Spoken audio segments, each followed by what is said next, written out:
I am legend movie के start में हम देखते हैं कि एक डॉक्टर का इंटरव्यू टीवी पर आ रहा होता है। ये डॉक्टर पब्लिक को बता रही होती हैं कि हमने कैंसर का इलाज ढूंढ लिया है। इंटरव्यू लेने वाली शख्स जब पूछती है कि आपने आज तक कितने लोगों का इलाज किया, तो वो डॉक्टर, जिसका नाम एलिस होता है, वो बताती है कि 10,000 लोगों का, और सब के सब लोग ठीक हो गए। मतलब इनका इलाज 100% काम करता है।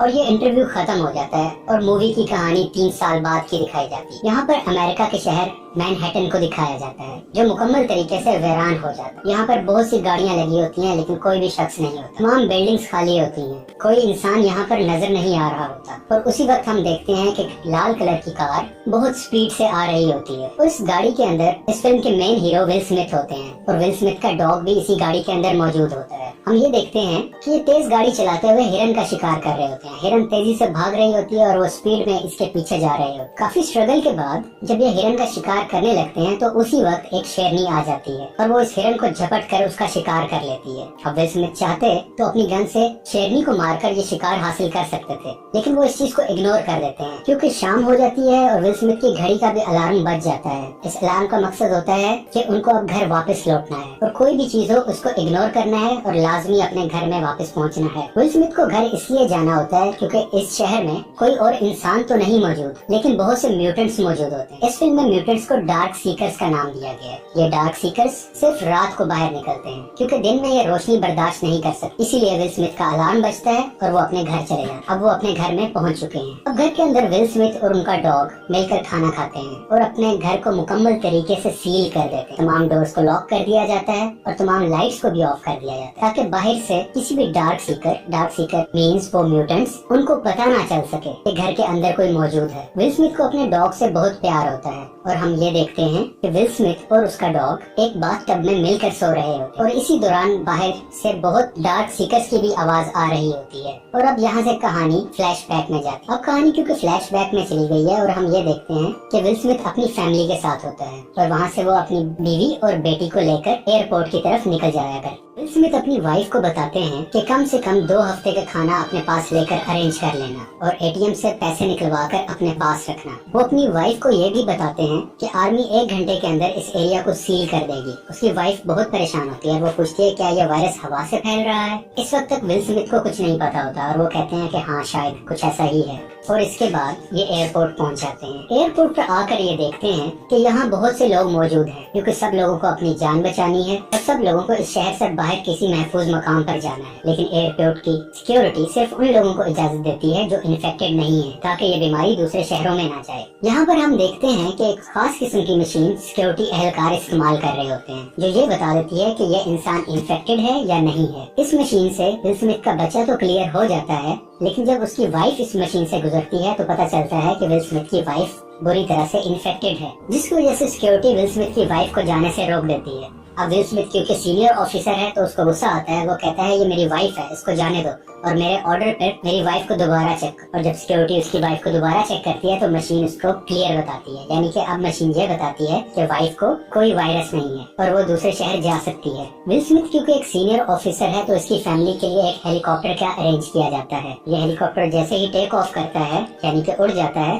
तो सामने से एक और हेलीकॉप्टर आ रहा होता है जिस पर डार्क सीकर्स अटैक कर देते हैं और वो दूसरे वाला हेलीकॉप्टर इनबैलेंस होके विल स्मिथ के फैमिली वाले हेलीकॉप्टर पर आकर टकरा जाता है, जिसकी वजह से दोनों हेलीकॉप्टर क्रैश हो जाते हैं। और इस क्रैश की वजह से दोनों हेलीकॉप्टर्स के अंदर मौजूद मुसाफिर मर जाते हैं, जिसमें विल स्मिथ की वाइफ और बेटा भी होता है। अब हम देखते हैं कि विल स्मिथ एक लेबोरेटरी के अंदर मौजूद होते हैं और वो इन्फेक्टेड लोगों को ठीक करने के लिए मेडिसिन बना रहे हो, डिफरेंट एक्सपेरिमेंट्स कर रहे हो। इसी लैब में बहुत से इन्फेक्टेड चूहे भी होते हैं ताकि इन चूहों पर एक्सपेरिमेंट किया जा सके और ये टेस्ट किया जा सके कि विल स्मिथ जो दवाई बना रहे हैं क्या वो काम करती है या नहीं। ड्यूरिंग एक्सपेरिमेंट ये भी चेक करते हैं कि उन चूहों को जिनको इन्होंने लास्ट टाइम यही दवाई दी थी, ये चेक कर रहे होते हैं क्या कोई फर्क पड़ा है या नहीं। लेकिन एक्सपेरिमेंट के दौरान पता चलता है कि चूहों की हालत अभी भी वैसे ही खराब है, वो बहुत एग्रेसिव है और अभी तक ये दवाई इन पर असर नहीं कर रही। और इसी परेशानी के अमल में विल स्मिथ की नजर एक चूहे पर जाती है जो बिल्कुल सुकून से बैठा होता है। वो बाकी चूहों की तरह एग्रेसिव नहीं होता। विल स्मिथ को लग रहा होता है कि जो मेडिसिन मैंने इस चूहे को दी है वो कामयाब हो रही है, क्योंकि ये कोई रिएक्शन नहीं कर रहा, और उसको लगता है कि शायद यही सही वक्त है कि अब इंसानों पर भी इस मेडिसिन का टेस्ट किया जाए, ताकि जितने भी लोग हैं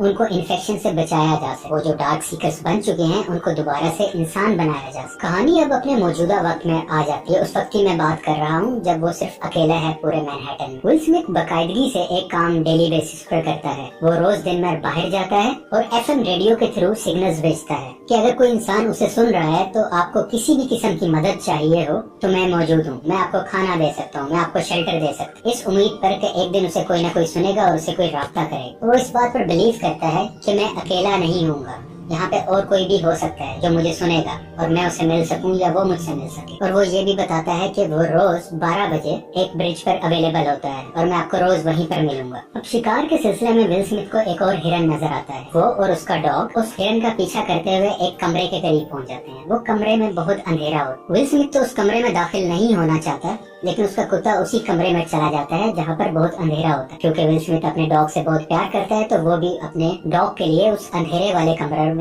दाखिल हो जाता है। विल स्मिथ की गन के आगे लाइट लगी होती है जो उसे अपना डॉग ढूंढने में मदद दे रही होती है। यहाँ पे इन्हें इसका डॉग मिल जाता है और वो अपने डॉग को कहते हैं चलो मेरे साथ चलो, हम घर चलते हैं। लेकिन इनका डॉग बहुत डरा हुआ होता है और इसी बात के दौरान विल स्मिथ को उस कमरे से कुछ आवाजें आती हैं। विल स्मिथ जब अपने राइट लेफ्ट देखता है तो वहाँ पर उसकी नजर एक डार्क सीकर पर पड़ती है। डार्क सीकर मीन्स वही म्यूटेंट्स। इससे पहले कि वो डार्क सीकर विल स्मिथ पर अटैक करता, विल स्मिथ उसको गोलियां मारकर छल्ली कर देता है और फौरन अपने डॉग को लेकर भागने लगता है। इसी शोर को सुनते हुए बाकी डार्क सीकर्स भी बाहर आ जाते हैं और विल स्मिथ के पीछे भागने लगते। विल स्मिथ भाग रहा है, अपनी जान बचा रहा। एक डार्क सीकर विल स्मिथ के बहुत करीब आ जाता है और वो उसके ऊपर अटैक करने ही लगता है कि विल स्मिथ खिड़की से छलांग लगा दे। अब क्योंकि खिड़की टूट चुकी है और वो बाहर रोशनी में आ चुका है, लेकिन वो डार्क सीकर जो उसके साथ रोशनी में बाहर आया था रोशनी में आते ही मर जाता है। क्योंकि हमने शुरू में बताया था डार्क सीकर जो है वो लाइट को एब्जॉर्ब नहीं कर सकते, वो लाइट में सामने नहीं आ सकते क्योंकि लाइट पड़ते ही वो मर जाया करते। अब विल स्मिथ को एक खुशी की बात पता चलती है। उसे ये पता चल जाता है कि इस कमरे में डार्क सीकर्स मौजूद हैं, तो क्यों ना इनमें से किसी एक को पकड़ ले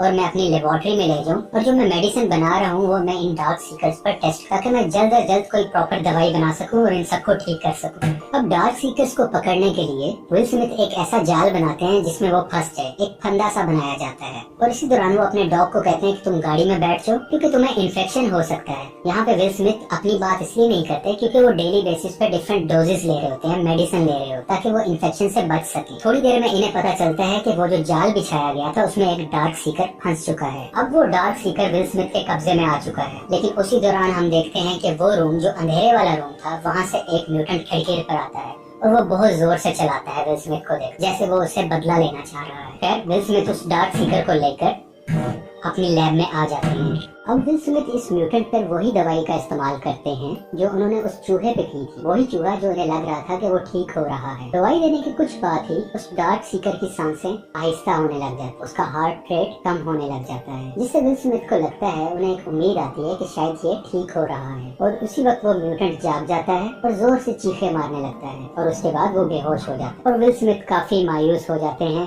कि इलाज मुकम्मल तरीके से नहीं हो पाया। यहाँ पर विल स्मिथ एक वीडियो रिकॉर्डिंग कर रहे होते हैं और वो ये इस बात का खुलासा करते हैं कि जो दवाई मैंने बनाई है वो मुझे तो बचा सकती है इस इन्फेक्शन से, लेकिन जो ऑलरेडी इन्फेक्टेड हो चुके हैं उनको ठीक नहीं कर सकती।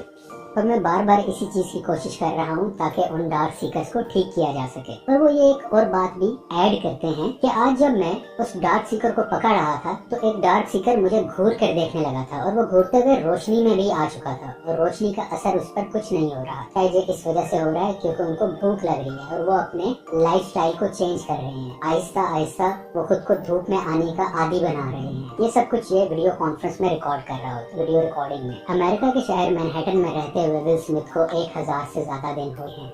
इसी तरह एक दिन विल स्मिथ अपने डॉग के साथ दिन में बाहर जा रहा होता है तो उसका पाँव एक फंदे में फंस जाता है और वो उल्टा होकर हवा में लटक जाता है। ये फंदा बेसिकली डार्क सीकर्स ने लगाया होता है क्योंकि डार्क सीकर्स भी सोचने समझने की बहुत सलाहियत रखते हैं। अब विल स्मिथ हवा में लटका होता है और वहीं पर वो बेहोश हो जाता है।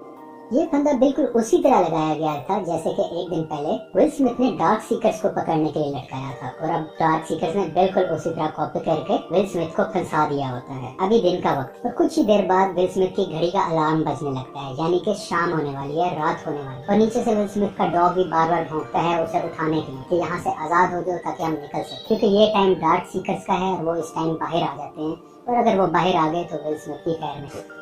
विल स्मिथ अब जाग चुका है, वो अपनी जेब से चाकू निकालकर उस रस्सी को काट देता है और नीचे गिरते हुए गलती से वही चाकू उसके पाँव में घुस जाता है। विल स्मिथ अपने डॉग समेत अपनी गाड़ी की तरफ बढ़ रहे होते हैं और इसी दरमियान वही डार्क सीकर सामने आ जाता है जो रोशनी में आ गया। उस डार्क सीकर्स के पास दो अपने डॉग्स भी थे जो कि इन्फेक्टेड हैं। वो डार्क सीकर अपने कुत्तों को विल स्मिथ और उसके डॉग पर अटैक के लिए छोड़ दे। विल स्मिथ उन दोनों कुत्तों को मार तो देता है, लेकिन गलती से वही कुत्ता विल स्मिथ के डॉग को भी काट लेता है। विल स्मिथ परेशानी की हालत में अपने डॉग को अपने घर लेके आता है। अपनी लैब में उसे तरह तरह की दवाइयाँ देता है कि शायद मेरा डॉग ठीक हो जाए, लेकिन उस पर कोई असर नहीं होता और विल स्मिथ रोते हुए अपने डॉग का गला दबाकर उसे मार देता, क्योंकि अब इसका डॉग मर चुका है तो वो फिर से अकेला हो चुका, क्योंकि शहर में इसके अलावा और कोई भी इसके साथ नहीं था। और ये सीन बहुत सैड था इसके लिए। विल स्मिथ बहुत परेशान है और गुस्से में है, और इसी गुस्से की हालत में वो दिन में बाहर नहीं निकलता बल्कि अब रात को बाहर जाता है कि मैं तमाम म्यूटेंट्स को मार दूं, तमाम डार्क सीकर्स को कुचल दूं। वो अपनी एक तेज रफ्तार गाड़ी में जा रहा होता है और रास्ते में जितने भी डार्क सीकर्स आते हैं उनको कुचलता हुआ आगे बढ़ता है, लेकिन एक वक्त पर आकर वो फंस जाता है, उसकी गाड़ी रुक जाती है और उसका एक छोटा सा एक्सीडेंट होता है। अब विल स्मिथ जख्मी है और जख्मी हालत में वही डार्क सीकर जिसने विल स्मिथ पर डॉग्स छोड़े थे, या वही डार्क सीकर जो धूप में आ गया था, वो विल स्मिथ के पास आता है उसको मारने के लिए। बेसिकली ये डार्क सीकर इन तमाम डार्क सीकर्स का बॉस है। इससे पहले कि वो डार्क सीकर विल स्मिथ को नुकसान पहुंचाता, एक बहुत तेज रोशनी यहाँ पर आती है, जिसकी वजह से तमाम डार्क सीकर्स भाग जाते हैं और अंधेरे में छुप जाते हैं। क्योंकि विल स्मिथ का एक्सीडेंट हुआ होता है, ये काफी सेंसलेस हालत में होता है, और इसी दरमियान इसे आवाज आती है कि आप कहाँ रहते हैं, मुझे अपनी लोकेशन बताएं। विल स्मिथ थोड़ा बेहोशी की हालत में मुश्किल से अपना एड्रेस बता। अगले सीन में विल स्मिथ जब सो के उठता है तो वहाँ पे टीवी चल रहा हो। जब वो वनूदगी से उठता है तो देखता है कि उसके कमरे में एक औरत और उसका एक बेटा मौजूद है। वो पहले तो देख के हैरान होता है लेकिन खुश भी होता है। वो औरत बताती है कि हमने आपका एफएम रेडियो पर मैसेज सुना और आपकी लोकेशन जानकर हम आपके पास आए हैं। वो औरत ये भी बताती है कि आपने जिस पुल पर मिलने का कहा था, हम पूरा दिन उस जगह पर इंतजार करते रहे, लेकिन आप वहाँ पे आज आए नहीं, और हमने रात को देखा कि आप म्यूटेंट्स के दरमियान फंसे हुए हैं, तो वहाँ पर हम आपको आगे बचा। वो औरत विल स्मिथ को ये भी बताती है कि हमारे साथ जितने साथी थे उन सबको डार्क सीकर्स ने खत्म कर दिया है, और अब हम दोनों एक ऐसी जगह पर जाना चाह रहे हैं जहाँ और भी इंसान जिंदा। वो एक सेफ लोकेशन है जहाँ पर कोई वायरस नहीं और वहाँ पर सिक्योरिटी भी बहुत अच्छी है। विल स्मिथ कहता है तुम इन गलतफहमियों से निकल आओ, ऐसी कोई जगह नहीं है, लेकिन वो औरत कहती है ऐसी जगह है। अब विल स्मिथ अपनी डेली रूटीन के मुताबिक घर को लॉक कर रहा होता है। इसके घर में इस वक्त एना और उसका बेटा भी मौजूद होता है। विल स्मिथ लॉक कर रहा होता है तो उसे बाहर से बहुत से डार्क सीकर्स की आवाज आती है जो उसके घर के बहुत करीब है। विल स्मिथ को शक होता है और वो इस औरत से पूछता है कि तुम रात को मुझे किस टाइम लेके आई थी घर। वो उसे बताती है कि बस सुबह होने ही वाली थी। विल स्मिथ कहता है कि जब तुम मुझे ला रही थी इन्होंने यकीनन देख लिया होगा और अब वो हमें खत्म करने के उन्होंने हमें ढूंढ लिया। विल स्मिथ इस चीज के लिए पहले से रेडी था और इसलिए उसने अपने घर के बाहर डिफरेंट माइंस बिछाई हो ताकि कोई इसके घर के करीब आए तो वो ब्लास्ट हो जाए और इसके घर तक कोई ना पहुंचे। और इसी दौरान काफी म्यूटेंट्स का पांव उस पर आता है और वो म्यूटेंट्स या डार्क सीकर्स मरने लगते हैं, लेकिन ये तादाद में बहुत ज्यादा हैं। और कुछ ही देर में डार्क सीकर्स इसके घर के अंदर घुस जाते हैं जिनको विल स्मिथ अपनी गन से मार देता है। विल स्मिथ और उस औरत को लगता है कि हमने तमाम म्यूटेंट्स को मार दिया है और अब घर में कोई दूसरा म्यूटेंट या डार्क सीकर मौजूद नहीं। ये उसी डार्क सीकर के पास आते हैं जो उनकी लैब में मौजूद है जिस पर ये लोग टेस्ट कर रहे होते हैं। ये इधर आकर देखते हैं कि वो डार्क सीकर अब तो रहा है, यानी कि वो काफी हद तक इंसान बन चुका है और जितना भी इन्फेक्शन था उसे वो काफी हद तक कम हो रहा है। इन्हें लगता है कि हमारा इलाज कामयाब हो रहा है। और उसी दौरान इसकी लैब में बहुत से मजीद डार्क सीकर्स आ जाते हैं। अब इसकी लैब बहुत बड़ी है और दरमियान में एक बुलेट प्रूफ शीशा भी मौजूद है। विल स्मिथ इस शीशे को बंद कर लेता है। ये शीशा बहुत मजबूत है, ये बड़ी से बड़ी बुलेट को भी रोक सकता है। इसका मतलब है कि डार्क सीकर्स भी आसानी से उस पोर्शन में दाखिल नहीं हो सकते जहाँ पे विल स्मिथ मौजूद है। तो तमाम डार्क सीकर्स उस शीशे को तोड़ने की कोशिश करते हैं लेकिन अभी तक कामयाब नहीं होते, जबकि दूसरी तरफ विल स्मिथ चीख चीख कर कह रहा होता है ये देखो, ये भी तुम्हारी तरह एक डार्क सीकर है, ये ठीक हो रहा है और मैं तुम सबको भी ठीक कर सकता हूँ। और इसी डिस्कशन के दरमियान इन डार्क सीकर्स का जो बॉस है वो सामने आ जाता है और वो बहुत गुस्से में होता है और वो अपने सर से टक्कर मारने लग जाता है उस शीशे और हम देखते हैं कि उस शीशे में डिफरेंट क्रैक्स आने लग जाते, आहिस्ता आहिस्ता वो शीशा टूटने लग जाता। इससे पहले कि शीशा टूटता, विल स्मिथ उस डार्क सीकर का ब्लड सैंपल ले लेता है जिसपे वो ऑपरेट कर रहा होता है, क्योंकि अब उसको लगता है क्योर मैंने ढूंढ लिया है। तो वो उसका ब्लड सैंपल ले लेता है और उस औरत को एक सेफ चैम्बर में बिठा दे और उसको ब्लड सैंपल भी दे देता है और वो कहता है कि जब तुम उस बस्ती में पहुंचो तो ये सैंपल उनको दे देना, क्योंकि यही इस बीमारी का क्योर है। वो औरत विल स्मिथ को कहती है कि तुम भी मेरे साथ आ जाओ, लेकिन विल स्मिथ कहता है नहीं, तुम लोग जाओ, ये लोग रुकने वाले नहीं है, इनको मुझे ही खत्म करना हो। यहाँ पर विल स्मिथ एक दराज को ओपन करता है और वहाँ से एक हैंड ग्रेनेड निकालता है और विल स्मिथ भागते हुए उन म्यूटेंट्स के करीब जाता है और इन तमाम म्यूटेंट्स या डार्क सीकर्स के दरमियान जाके अपने हैंड ग्रेनेड को ओपन कर लेता है और यहाँ एक बड़ा सा ब्लास्ट जिसमें विल स्मिथ और तमाम डार्क सीकर्स मर जाते हैं। ये एक सैड मोमेंट था हम सब के लिए। और अब हम देखते हैं कि एना यानी कि वो लड़की जो विल स्मिथ के पास होती है, वो एक ऐसी जगह पर पहुंच जाती है जहाँ पर वो जाना चाहती थी, यानी कि वैसी ही बस्ती, वैसी ही जगह जहाँ पे बचे हुए इंसान मौजूद है और वहाँ पर हाई सिक्योरिटी है ताकि कोई भी डार्क सीकर वहाँ पर ना आ सके। यहाँ पर एना को प्रोटेक्शन मिलती है और वो ब्लड सैंपल वहाँ पर मौजूद सिक्योरिटी को एना दे देती है। ये ब्लड सैंपल वही क्योर था जो विल स्मिथ ने एना को दिया था और इसी तरह विल स्मिथ ने अपनी जान देकर तमाम इंसानियत को बचाया और इसलिए ही शायद इस मूवी का नाम था I am legend. Indeed, will Smith is the